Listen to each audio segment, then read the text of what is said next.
ओम श्री विष्णवे नमः। हरे कृष्ण। आप सभी का दिन शुभ हो। आज दिनांक है 16 अप्रैल और दिन है बुधवार। आज वैशाख मास के कृष्ण पक्ष की चतुर्थी तिथि है, जो कि संकष्टी गणेश चतुर्थी के नाम से जानी जाती है और विघ्नहर्ता भगवान गणेश को समर्पित होती है।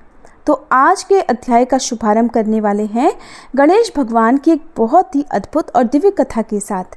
आप सब अगर संकष्टी चतुर्थी की कथा सुनना चाहते हो तो कथा हमारे चैनल पर पहले से अपलोडेड है, आप जरूर सुन लीजिएगा। प्राचीन समय की बात है, एक बार मधुसूदन नाम का एक धनी व्यापारी था, जो अपनी पत्नी को लेने के लिए एक बार अपनी ससुराल गया। वहाँ वह कुछ दिन तक रहा और फिर एक दिन उसने अपने सास ससुर से विदा करने को कहा, किंतु वहाँ पर सब कहने लगे कि आज बुधवार का दिन है और आज के दिन लड़की को अपने मायके से विदा करना शुभ नहीं माना जाता। लेकिन वह व्यक्ति नहीं माना और बुधवार के दिन ही अपनी पत्नी को विदा कराकर वह अपने नगर की ओर चल पड़ा। रास्ते में उसकी पत्नी को प्यास लगी तो वह व्यक्ति लोटा लेकर रथ से उतरकर पानी लेने चला गया। जैसे ही वह पानी लेकर अपनी पत्नी के पास वापस लौटा तो देखकर आश्चर्यचकित रह गया कि उसके ही जैसी शक्ल सूरत और वेशभूषा वाला एक व्यक्ति उसकी पत्नी के साथ रथ में बैठा हुआ है। वह क्रोधित हुआ और उसने क्रोध से कहा कि तू कौन है जो मेरी पत्नी के पास में बैठा हुआ है। तब दूसरा व्यक्ति बोला, ये मेरी पत्नी है, इसे मैं अभी अभी ससुराल से विदा कराकर ले जा रहा हूँ। अब तो वे दोनों व्यक्ति आपस में झगड़ा करने लगे। तभी राज्य के सिपाही आकर लोटे वाले व्यक्ति को पकड़ने लगे। उस स्त्री से पूछा कि तुम्हारा असली पति कौन है, बताओ। तब वह पत्नी शांत रही, क्योंकि देखने में दोनों ही व्यक्ति एक जैसे थे। अब भला वह किसे अपना असली पति बताती। और वह व्यक्ति ईश्वर से प्रार्थना करता हुआ कहने लगा, हे परमेश्वर, ये आपकी क्या लीला है। हे प्रभु, इस असमंजस से, इस विपत्ति से मुझे बाहर निकालिए। ये आपकी क्या लीला है प्रभु कि सच्चा झूठा बन रहा है। तभी आकाशवाणी हुई कि मूर्ख, आज बुधवार के दिन तुझे यात्रा नहीं करनी चाहिए थी, पर तूने किसी की बात नहीं मानी और चल पड़ा। ये सब लीला बुद्धदेव भगवान की है। तब उस व्यक्ति ने हाथ जोड़कर सच्चे मन से बुद्धदेव से प्रार्थना की। उसने अपनी गलती के लिए क्षमा मांगी और तब बुद्धदेव की कृपा से वह दूसरा व्यक्ति, जो उसके ही जैसे शक्ल सूरत वाला था, अंतर्ध्यान हो गया। इसके बाद वह व्यक्ति अपनी स्त्री को लेकर घर आया। इसके बाद से ही वे दोनों पति पत्नी बुधवार का व्रत हर सप्ताह नियम पूर्वक करने लगे। इस कहानी से ये शिक्षा मिलती है कि बुद्धिमत्ता का उपयोग सही समय और सही जगह देखकर करना चाहिए। मान्यताओं के अनुसार बुधवार के दिन किसी भी स्त्री को अपने मायके से ससुराल के लिए यात्रा भी नहीं करनी चाहिए। अब सुनिए बुधवार व्रत की एक और कथा।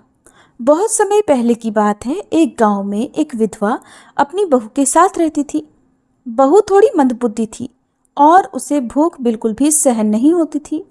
ऐसे में वह हर दिन सुबह उठकर सबसे पहले खाना खाया करती थी। एक दिन विधवा महिला ने अपने घर पर एक पूजा रखी, लेकिन उसे इस बात की बड़ी चिंता थी कि उसकी बहू तो सुबह उठकर ही खाना खाने लग जाएगी।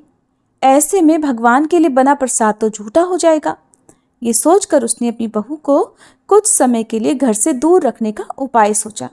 उसने सुबह अपनी बहू को एक मटका दिया जिसमें नीचे से छेद था और उसने अपनी बहू को बुलाकर कहा कि बहू, आज घर में पूजा है, इसलिए तू जा और जाकर पानी का इंतजाम कर ले।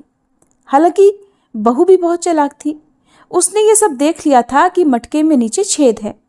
ऐसे में उसने घर से बना हुआ आटा चुपके से निकाल लिया और मटकी में पानी भरने चल पड़ी। जब वह कुएं के पास पहुंची तो कुएं के पास पहुंचकर उसने उस आटे से रोटियां बनाई। पास में ही आग जल रही थी। उसने उसी आग में अपनी रोटियां सेक ली। इसके बाद उसे नजदीक ही गणेश भगवान का मंदिर भी दिखाई दिया, जहां पर किसी ने भगवान गणेश के समक्ष घी रखा हुआ था। बहू ने उसी घी को अपनी रोटी पर लगा लिया और खा गई। उसकी इस हरकत को देखकर भगवान गणेश को बहुत गुस्सा आया और उन्होंने अपनी नाक पर एक उंगली चढ़ा ली। कुछ समय के बाद जब गांव वालों ने देखा तो उन्हें बड़ा आश्चर्य हुआ और उन्होंने भगवान गणेश को लाख समझाने की कोशिश की, लेकिन उन्होंने अपनी उंगली वापस नहीं हटाई। धीरे धीरे ये बात राजा तक पहुंच गई। फिर पंडितों को बुलाया गया और ज्योतिषियों को भी बुलाया गया। बहुत पूजा पाठ की गई, फिर भी भगवान गणेश ने अपनी नाक पर से उंगली नहीं हटाई। तब राजा ने ये ऐलान किया कि जो भी भगवान गणेश को नाक से उंगली हटाने के लिए मना लेगा, उसे 5 गांव इनाम के तौर पर दिया जाएगा। विधवा महिला की बहू ने भी ये बात सुनी तो वो भी कहने लगी, क्या मैं कोशिश करके देख सकती हूँ? उसकी बात सुनकर वहां पर एकत्रित हुए सभी लोग हंसने लगे, क्योंकि अब तक लाख प्रयास करने के बावजूद भी भगवान गणेश का क्रोध कम नहीं हुआ था। तो लोगों ने सोचा कि चलो, सब लोग तो अपने अपने प्रयास करके देख चुके हैं, एक बार ये भी करके देख ले। अनुमति मिलते ही बहू ने सबके सामने एक शर्त रख दी कि मेरे घर से लेकर मंदिर तक एक पर्दा बांध दिया जाए और कोई भी हमें ना देखे। लोगों ने ऐसा ही किया। इसके बाद बहू ने अपने कपड़े में से एक मोगरी छुपाई और मंदिर पहुंच गई। वहां जाकर उसने भगवान गणेश को चेतावनी दी कि प्रभु, ये उंगली हटा लो, नहीं तो एक मोगरी मार कर मैं आपके टुकड़े टुकड़े कर दूंगी। भगवान गणेश को लगा कि ये औरत तो पूरी तरह पागल है, कहीं सच में मुझे मोगरी ना मार दे। ऐसा सोचकर उन्होंने अपनी नाक पर से उंगली हटा ली और जब पर्दा हटाया तो देखा भगवान गणेश जी की उंगली वापस अपनी जगह पर है, जिसे देखकर गांव वाले बहुत प्रसन्न हुए और बहू का जय जयकार करने लगे। इसके बाद राजा के आदेश के अनुसार उस बहू को 5 गांव इनाम में दे दिए गए। कहा जाता है कि तब से ही बुधवार का व्रत करने वाले लोग इस कथा को भी सुनते हैं और दूसरों को सुनाते हैं और भगवान गणेश से यही वरदान मांगते हैं कि जैसे उन्होंने बहू की बात मानी, वैसे ही हमारी बात मानकर हम सबकी भी मनोकामनाएं पूर्ण करें। इस प्रकार भक्तजनों, आज के दिन जो भी बुधवार व्रत की इन कथाओं को सुनता है और दूसरों को सुनाता है, उनके घर में, उनके जीवन में भगवान गणेश की कृपा से सुख, शांति और यश बना रहता है। उनके घर के अन्न के भंडार और धन के भंडार कभी खाली नहीं होते। प्रेम से बोलिए, विघ्नहर्ता भगवान गणेश की जय। आज आप सुनेंगे विशाख मास महात्म्य का 4था अध्याय। उससे पहले आज आपको सुना रहे हैं महामाया के 16 श्रृंगारों की अद्भुत कहानी। आपने कहानियां तो बहुत सुनी होंगी, लेकिन क्या आप जानते हैं 16 श्रृंगार माता रानी को अर्पित करने के पीछे क्या रहस्य है? तो चलिए इस कथा के माध्यम से आपको सुनाते हैं और उसके बाद आप सभी प्रेम से सुनिएगा विशाख मास महात्म्य का आज का अध्याय। सृष्टि के प्रथम कल्प में एक बार मिथ्या देवी अपने पति अधर्म और भाई कपट के साथ मिलकर भूलोक पर घर घर अत्याचार फैला रही थी। लोभ ने अपनी दोनों पत्नियों शुदा और पिपासा के साथ मनुष्यों का जीना दूभर कर दिया। लोग एक दूसरे का धन, भूमि, पुत्री तथा पत्नियों का हरण करने लगे। चारों ओर व्यभिचार, अत्याचार फैल गया। अधर्म और मिथ्या देवी का शासन हो गया। प्रजा त्रस्त होकर त्राहिमाम त्राहिमाम करने लगी। तब सप्तऋषियों ने महामाया परमेश्वरी की उपासना और कठिन तप किया। आदिशक्ति माता तब ऋषियों को उनकी तपस्या का फल प्रदान करने के लिए प्रकट हुई।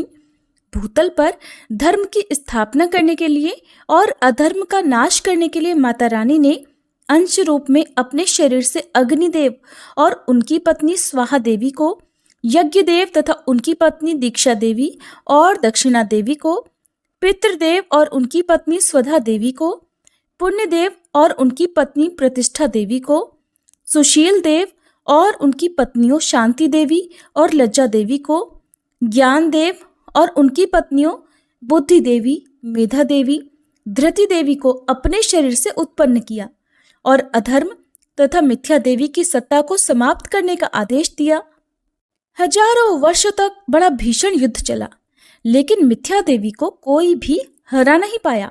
ये देखकर माता परमेश्वरी ने अपने शरीर से पुनः वैराग्य देव तथा उनकी पत्नी श्रद्धा देवी और भक्ति देवी को, वायुदेव और उनकी पत्नी स्वस्ति देवी को, मोहदेव तथा उनकी पत्नी दया देवी को, सुखदेव तथा उनकी पत्नी तंद्रा देवी और प्रीति देवी को तथा रुद्रदेव और उनकी पत्नी कालाग्नि देवी को अपने शरीर से उत्पन्न किया।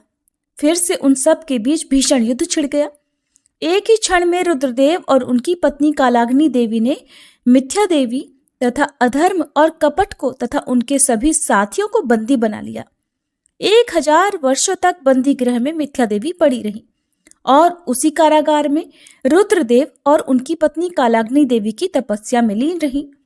मिथ्या देवी की तपस्या से प्रसन्न होकर आखिरकार रुद्रदेव और माता कालाग्नि देवी प्रकट हुई और मिथ्या देवी को आशीर्वाद दिया। रुद्रदेव ने मिथ्या देवी को आशीर्वाद देते हुए कहा, हे मिथ्या देवी, सतयुग में तुम अदृश्य रहोगी, त्रेता युग में तुम सूक्ष्म रूप से रहोगी, द्वापर युग में तुम आधे शरीर से रहोगी और कलयुग में तुम संपूर्ण शरीर से रहोगी। कलयुग में ही सर्वत्र तुम्हारा शासन होगा। तब माता कालाग्नि देवी ने मिथ्या देवी को आशीर्वाद स्वरूप कहा, हे मिथ्या देवी, हमारे शरीर के 16 श्रृंगारों का अंश रूप से धरती पर अवतरण हुआ है। तुम उनके पास कभी मत जाना, नहीं तो तुम वहीं पर भस्म हो जाओगी। देवी की बात सुनकर मिथ्या देवी ने हाथ जोड़कर पूछा, माते, आपके 16 श्रृंगार अंश रूप से कहाँ कहाँ पर है, कृपया बताइए। तब माता कहने लगी, हमारी आंख का काजल क्षीर सागर के रूप में है, हमारी मांग का सिंदूर शेष नाग का रूप धारण करके श्री विष्णु की शेष शैया बनकर क्षीर सागर में है, हमारे पांव का महावर वृक्ष रूप में कौशल देश में है। जब श्री विष्णु का राम रूप में अवतार होगा तब मेरे भक्त कच्छप का केवट रूप में जन्म होगा। केवट इसी वृक्ष को काटकर नाव बनाएंगे और उसी नाव से केवट विष्णु रूपी श्री राम को गंगा जी के पार उतारेंगे। हमारे भाल की बिंदी गोकुल में गौ रूप धारण करके लाखों की संख्या में श्री कृष्ण अवतार में श्री कृष्ण के साथ रहकर उनकी लीलाओं का रसपान करेंगी। हमारी चूड़ियां नदियों का रूप धारण करके सरयू नाम से जानी जाएंगी, जो श्री राम की लीलाओं का रसास्वादन करेंगी। हमारी पायल पीतांबर का रूप धारण करके हमेशा श्री कृष्ण के शरीर पर विद्यमान रहेंगी। हमारे पांव के बिछिए मंद्राचल पर्वत के नाम से जाने जाएंगे। अगले कल्प में सागर मंथन की लीला होगी, जिसमें मंद्राचल पर्वत मथानी बनेगा। हमारी नासिका की नथुनी ब्रह्मा जी का कमंडल है। हमारे कान के कर्णफूल कुंडल का रूप धारण करके रुद्रदेव के कर्ण में विराजमान है और हमारे कमर की गर्दनी बलराम के हल का फल बनकर असुरों का विनाश करेंगी। इसलिए हे मिथ्या देवी, तुम इनके पास भूल कर भी मत जाना, नहीं तो तुम एक क्षण में ही वहीं जलकर भस्म हो जाओगी। कलयुग में जो भक्त हमें 16 श्रृंगार अर्पण करके हमारी उपासना करेंगे, उनके पास भी तुम कभी मत जाना। और कलयुग में इस प्रकार चारों ओर केवल तुम्हारा ही शासन होगा। मिथ्या देवी को ऐसा वरदान देकर माता और रुद्रदेव वहीं अंतर्ध्यान हो गए। जय माता दी। अब सुनिए आज का अध्याय। वैशाख मास में किए गए धार्मिक कर्मों के पुण्य से जब राजा कीर्तिमान के निवासी अंत में वैकुंठ धाम पहुंचने लगे, तब स्वर्ग और नरक सभी शून्य हो गए। तब ऐसे में यमराज जी ब्रह्मा जी के पास गए और उन्होंने राजा कीर्तिमान के बारे में उनसे कहा और उनसे शिकायत करने लगे। इसके बाद ब्रह्मा जी ने यमराज को जिस प्रकार से समझाया उसका वर्णन आज आप सुनिए। ब्रह्मा जी ने कहा, यमराज, तुमने क्या आश्चर्य देखा है? क्यों तुम्हें इतना दुख हो रहा है? भगवान गोविंद को एक बार भी प्रणाम कर लिया जाए तो वह 100 अश्वमेध यज्ञों के अवभृत स्नान के समान होता है। यज्ञ करने वाला तो पुनः इस संसार में जन्म लेता है, किंतु भगवान को किया हुआ प्रणाम पुनर्जन्म का कारण नहीं बनता, बल्कि मुक्ति की प्राप्ति करा देता है। जिसकी जिह्वा के अग्रभाग पर हरि ये 2 अक्षर विद्यमान हैं, उसको कुरुक्षेत्र तीर्थ के सेवन या फिर सरस्वती नदी के जल में स्नान करने से क्या लेना है? जो मृत्यु काल में भगवान विष्णु को याद करता है, वह अभक्ष्य भक्षण आदि से प्राप्त हुई पाप राशि का परित्याग करके भगवान विष्णु के सायुज्य को पाता है, क्योंकि भगवान विष्णु को अपना स्मरण बहुत ही प्रिय है। यमराज, इसी प्रकार वैशाख नामक मास भी भगवान विष्णु को प्रिय है, जिसके धर्म को श्रवण करने मात्र से ही मनुष्य सभी पापों से मुक्त हो जाता है। उसके अनुष्ठान में तत्पर रहने वाला मनुष्य अगर मुक्ति को प्राप्त हो तो फिर भला उसके लिए कहना ही क्या है। वैशाख मास में भगवान पुरुषोत्तम के नाम और यश का गुणगान किया जाता है, जिससे भगवान बहुत प्रसन्न होते हैं। पुरुषोत्तम श्री हरि संपूर्ण जगत के स्वामी और हमारे जनक हैं। ये राजा कीर्तिमान वैशाख मास में उन्हीं भगवान के प्रिय धर्मों का अनुष्ठान करता है, जिससे प्रसन्नचित्त होकर भगवान विष्णु सदा उसकी सहायता में स्थित रहते हैं। भगवान वासुदेव के भक्तों का कभी अमंगल नहीं होता। उन्हें जन्म, मृत्यु, जरा और व्याधि का भय भी नहीं होता। कार्य में नियुक्त किया हुआ पुरुष अगर अपनी पूरी शक्ति लगाकर स्वामी के कार्य साधन का प्रयास करता है तो उतने से ही वह कृतार्थ हो जाता है। अगर शक्ति के बाहर का कार्य उपस्थित हो जाए तो स्वामी को उसकी सूचना दे, उतना कर देने से वह उऋण हो जाता है और फिर सुख का भागी होता है। जिसने उस प्रयोजन को अपने स्वामी से निवेदन कर लिया है, उसके ऊपर ना तो कोई ऋण है और ना ही कोई पाप लगता है। अपने कर्तव्य पालन के लिए पूरा प्रयास कर लेने पर प्राणी को कोई अपराध नहीं रहता। ये कार्य तुम्हारे लिए असंभव है, इसलिए इसके विषय में तुम्हें शोक नहीं करना चाहिए। श्री ब्रह्मा जी के ऐसा कहने पर यमराज ने दीनवाणी में कहा, तात, मैंने आपके चरणों की सेवा से सब कुछ पा लिया। तब ब्रह्मा जी ने पुनः समझाते हुए कहा, धर्मराज, राजा कीर्तिमान विष्णु धर्म के पालन में तत्पर हैं। चलो हम लोग भगवान विष्णु के पास चलते हैं और उन्हें सारी बात बताकर उसके बाद उनके कहे अनुसार कार्य किया जाएगा। वे ही इस जगत के कर्ता, धर्म के रक्षक और नियामक हैं। इस प्रकार यमराज को आश्वासन देकर ब्रह्मा जी उनके साथ ही क्षीर सागर के तट पर गए। वहां उन्होंने सच्चिदानंद स्वरूप गुणातीत परमेश्वर श्री विष्णु की स्तुति की।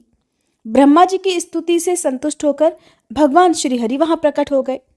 यमराज और ब्रह्मा जी ने तुरंत ही उनके चरणों में मस्तक झुकाया। तब भगवान श्री हरि ने मेघ के समान गंभीर वाणी में उन दोनों से कहा कि आप लोग यहाँ क्यों आए हैं।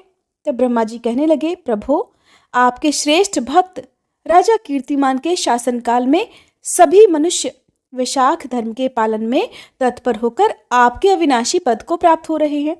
इससे पूरी यमपुरी सूनी हो गई है। उनके ऐसा कहने पर भगवान विष्णु हंसते हुए बोले, मैं लक्ष्मी को त्याग दूंगा। अपने प्राण, शरीर, श्रीवत्स, कौस्तुभ मणि, वैजंती माला, श्वेत द्वीप, वैकुंठ धाम, क्षीर सागर, शेषनाग और गरुड़ जी को भी छोड़ दूंगा, लेकिन अपने भक्त का त्याग नहीं कर सकूंगा, जिन्होंने मेरे लिए सब भोगों का त्याग करके अपना जीवन तक मुझे सौंप दिया है, जो मुझ में मन लगाकर मेरे स्वरूप को हो गए हैं। उन महाभाग भक्तों को मैं भला कैसे त्याग सकता हूँ। राजा कीर्तिमान को इस पृथ्वी पर मैंने 10,000 वर्षों की आयु दी है। उसमें से 8,000 वर्ष तो बीत गए। शेष आयु और बीत जाने पर उसे मेरा सायुज्य प्राप्त होगा। उसके बाद पृथ्वी पर बेन नामक दुष्टात्मा राजा होगा, जो सभी वेदोक्त महाधर्मों का लोप कर देगा। उस समय वैशाख मास के धर्म भी छिन्न भिन्न हो जाएंगे। बेन अपने ही पाप से भस्म हो जाएगा।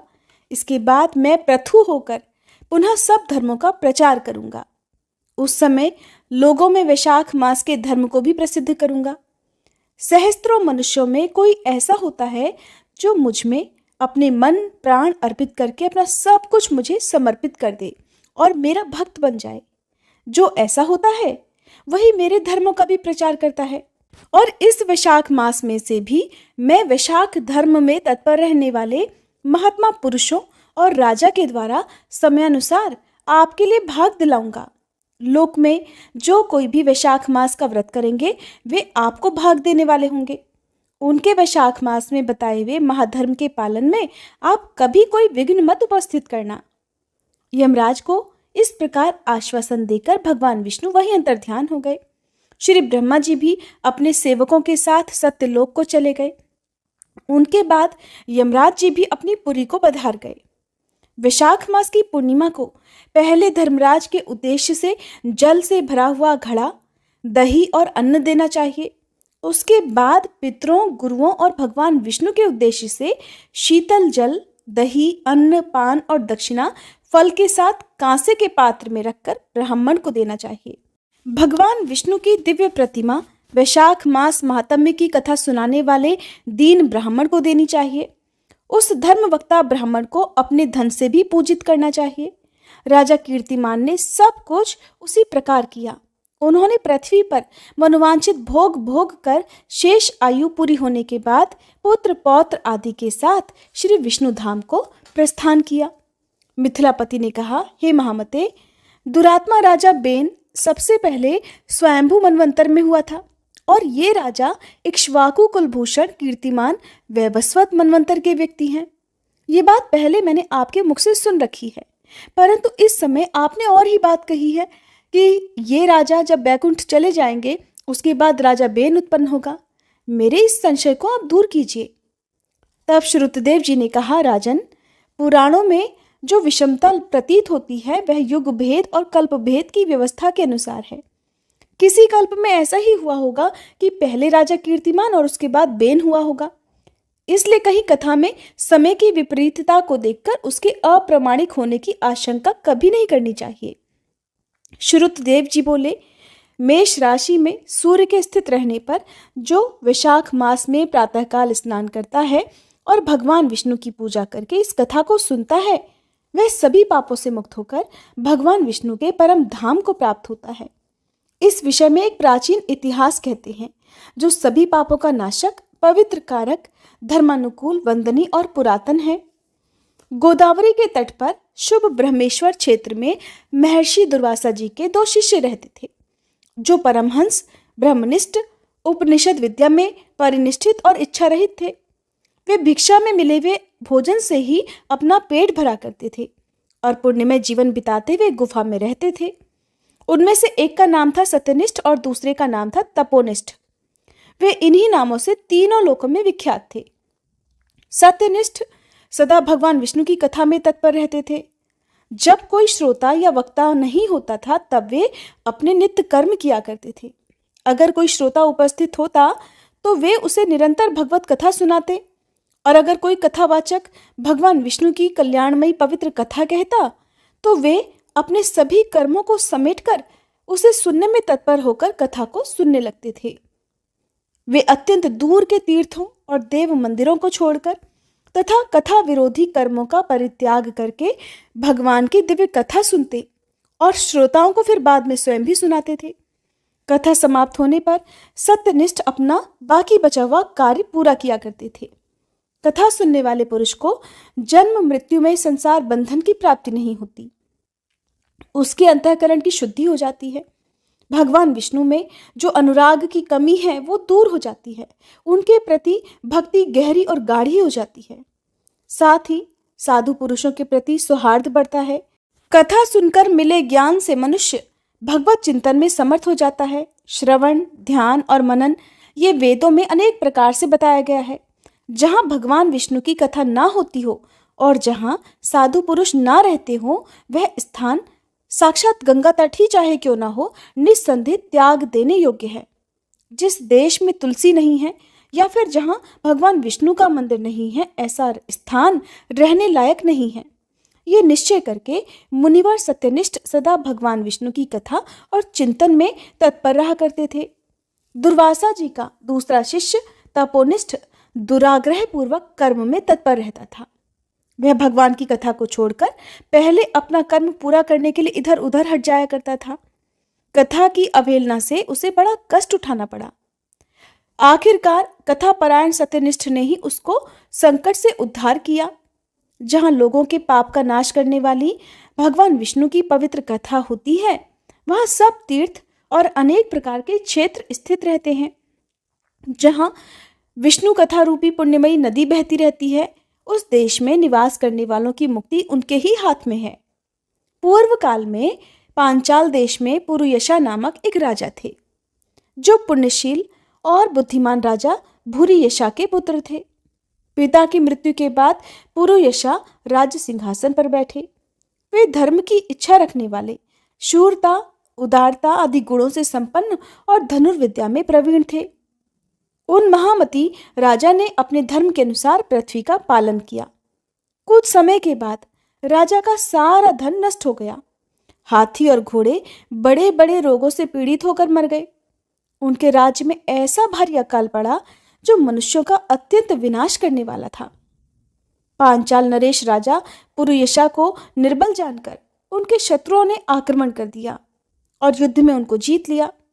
इसके बाद पराजित हुए राजा ने अपनी पत्नी शिखिणी के साथ पर्वत की कंदरा में प्रवेश किया। साथ में दासी आदि सेवकगण भी थे। इस प्रकार छिपे रहकर राजा मन ही मन सोचने लगे कि मेरी ये क्या अवस्था हो गई। मैं जन्म और कर्म से शुद्ध हूँ, माता और पिता के हित में तत्पर रहा हूँ, गुरु भक्त, उदार, ब्राह्मणों का सेवक, धर्मपरायण, सब प्राणियों के प्रति दयालु, देव पूजक और जितेंद्रिय भी हूँ।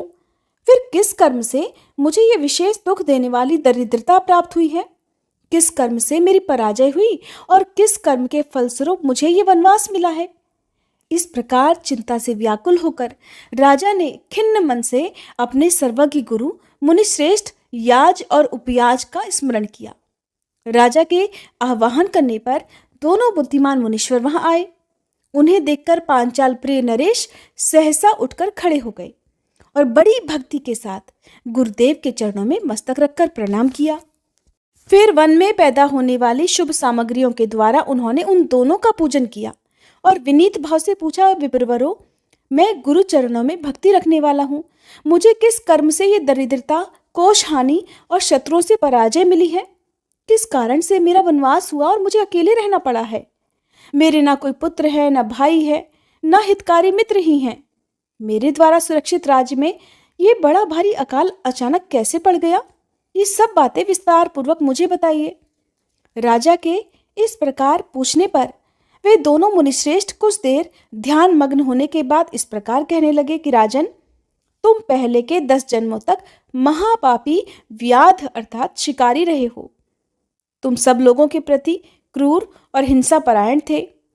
तुमने कभी लेश मात्र भी धर्म का अनुष्ठान नहीं किया। इंद्रिय संयम तथा मनोनिग्रह का तुम में सर्वथा अभाव था।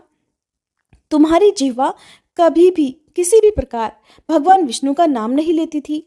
तुम्हारा मन गोविंद के चारों चरणारविंदों का चिंतन नहीं करता था और तुमने कभी मस्तक झुकाकर परमात्मा को प्रणाम भी नहीं किया। इस प्रकार दुरात्मा शिकारी का जीवन बिताते हुए तुम्हारे 9 जन्म पूरे हो गए। 10वां जन्म प्राप्त होने पर तुम सही पर्वत पर पुनः व्याध हुए। वहां सभी लोगों के प्रति क्रूरता करना ही तुम्हारा स्वभाव था। तुम मनुष्यों के लिए साक्षात यमराज के समान थे। दयाहीन, शस्त्रजीवी और हिंसा परायण थे। अपनी स्त्री के साथ रहते हुए राह चलने वाले पथिकों को तुम बड़ा कष्ट दिया करते थे। बड़े भारी शठ थे। इस प्रकार अपने हित को न जानते हुए तुमने बहुत सारे वर्ष बिता दिए। जिनके छोटे छोटे बच्चे हैं, ऐसे हिरणों और पक्षियों के वध करने के कारण तुम दयाहीन दुर्बुद्धि को इस जन्म में कोई पुत्र ही नहीं प्राप्त हुआ। तुमने सबके साथ विश्वासघात किया, इसलिए कोई तुम्हारा सहोदर भाई नहीं हुआ। मार्ग में तुम सबको पीड़ा देते रहे, इसलिए इस जन्म में तुम मित्र रहित हो। साधु पुरुषों के तिरस्कार से शत्रुओं द्वारा तुम्हारी पराजय हुई है। अपने पूरे जीवन में कभी भी दान न देने के दोष से तुम्हारे घर में दरिद्रता प्राप्त हुई है। तुमने दूसरों को सदा परेशानी में डाला, इसलिए तुम्हें दुस्सह वनवास मिल गया। सबके अप्रिय होने के कारण तुम्हें असह्य दुख मिला है। तुम्हारे क्रूर कर्मों के फल से ही इस जन्म में मिला हुआ राज्य भी छिन गया है। वैशाख मास की गर्मी में तुमने स्वार्थवश एक दिन एक ऋषि को दूर से तालाब बता दिया था और हवा के लिए पलाश का एक सूखा पत्ता दे दिया था। बस जीवन में इस एक ही पुण्य के कारण तुम्हारा ये जन्म परम पवित्र राजवंश में हो गया। अब अगर तुम सुख, राज, धन, धान्य आदि संपत्ति, स्वर्ग और मोक्ष चाहते हो या फिर सायुज्य और श्री हरि के पद की इच्छा रखते हो तो वैशाख मास के धर्मों का पालन करो। इससे सब प्रकार के सुख तुम प्राप्त कर लोगे। इस समय वैशाख मास चल रहा है। आज अक्षय तृतीया है। आज तुम विधि पूर्वक स्नान और भगवान लक्ष्मीपति की पूजा करो। अगर अपने समान ही गुणवान पुत्रों की इच्छा करते हो तो सब प्राणियों के हित के लिए प्याऊ लगवाओ। इस पवित्र वैशाख मास में भगवान मधुसूदन की प्रसन्नता के लिए अगर तुम निष्काम भाव से धर्मों का अनुष्ठान करोगे तो अंतःकरण शुद्ध होने पर तुम्हें भगवान विष्णु का प्रत्यक्ष दर्शन भी होगा। ऐसा कहकर राजा की अनुमति लेकर उनके दोनों ब्राह्मण पुरोहित याज और उपयाज जैसे आए थे वैसे ही चले गए। उनसे उपदेश पाकर महाराज पुरुयशा ने वैशाख मास के सभी धर्मों का श्रद्धापूर्वक पालन किया और भगवान मधुसूदन की आराधना की। इससे उनका प्रभाव बढ़ गया और बंधु बांधव उनसे आकर मिल गए। इसके बाद वे मरने से बची हुई सेना को साथ लेकर बंधुओं सहित पांचाल नगरी के पास आ गए। उस समय पांचाल राजा के साथ राजाओं का पुनः संग्राम हुआ। महारथी पुरुयशा ने अकेले ही समस्त महाबाहु राजाओं पर विजय प्राप्त कर ली। विरोधी राजाओं ने भागकर अलग अलग देशों के रास्तों में आश्रय ले लिया। विजयी पांचाल राज ने भागे हुए राजाओं के कोष, 10 करोड़ घोड़े, 3 करोड़ हाथी, 1 अरब रथ, 10,000 ऊंट और 3 लाख खच्चरों को अपने अधिकार में करके अपनी पुरी में वापस पहुंचा दिया। वैशाख धर्म के महात्म्य से सभी राजा भग्न मनोरथ होकर पुरुयशा को कर देने वाले हो गए और पांचाल देश में अनुपम सुकाल आ गया। चारों तरफ सुख समृद्धि छा गई। भगवान विष्णु की प्रसन्नता से इस धरती पर उनका एक छत्र राज्य हुआ और गुरुता, उदारता आदि गुणों से युक्त उनके 5 पुत्र हुए, जो धृष्टकीर्ति, धृष्टकेतु, धृष्टद्युम्न, विजय और चित्रकेतु के नाम से विख्यात थे। धर्मपूर्वक प्रतिपालित होकर सभी प्रजा राजा के प्रति अनुरक्त हो गई। सारी प्रजा अपने राजा से प्रेम करने लगी। इससे उसी क्षण उन्हें वैशाख मास के प्रभाव का निश्चय हो गया। तब से पांचाल राज भगवान विष्णु की प्रसन्नता के लिए वैशाख मास के धर्मों का निष्काम भाव से बराबर पालन करने लगे। उनके इस धर्म से संतुष्ट होकर भगवान विष्णु ने अक्षय तृतीया के दिन उन्हें प्रत्यक्ष दर्शन दिया। जय श्री कृष्णा। आज का अध्याय समाप्त हुआ। अगले अध्याय में आप जानेंगे राजा पुरुयशा को भगवान का दर्शन, उनके द्वारा भगवान की स्तुति और भगवान के वरदान से राजा की सायुज्य मुक्ति तथा शंख व्याध संवाद के बारे में और व्याध के पूर्व जन्म के वृतांत के बारे में। उम्मीद है हर बार की तरह आज की ये कथा भी आपको पसंद आई होगी।